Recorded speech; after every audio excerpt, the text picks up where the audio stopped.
Lors de la journée olympique et paralympique du 21 juin dernier, des démonstrations de BMX flat, un dérivé de cette discipline et apparu dans les années 80, avaient lieu sur la place de l'Hôtel de Ville.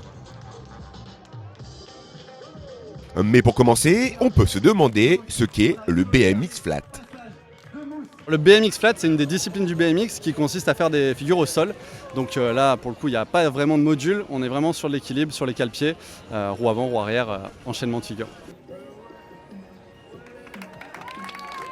Alors ça se rapproche beaucoup plus du BMX skatepark pour le coup, mais c'est à peu près les mêmes vélos. Nous on a vraiment 4 cale-pieds parce que c'est super important pour faire les figures.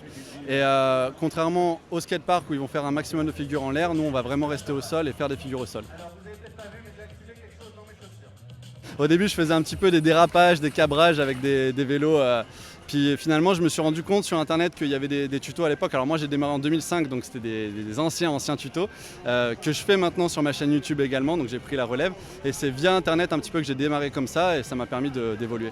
Je fais un petit peu de vélo mais pas, voilà, je suis pas forcément le Tour de France, je suis pas forcément le cycliste. C'est vraiment une discipline à part entière qui s'approche beaucoup plus d'ailleurs du breakdance qu'on a vu tout à l'heure que d'un format un peu plus route ou classique.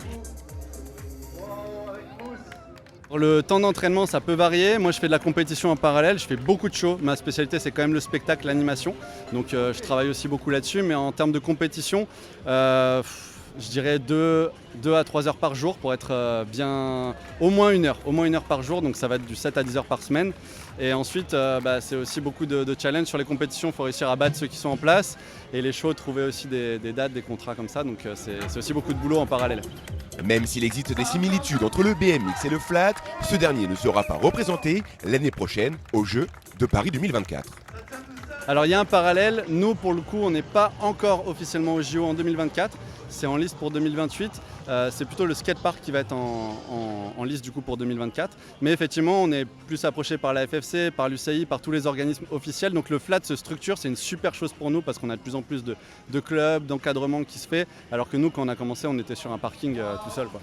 Le flat est une discipline artistique, sûrement la plus compliquée, mais la moins dangereuse qu'on espère retrouver lors des Jeux Olympiques de Los Angeles en 2028.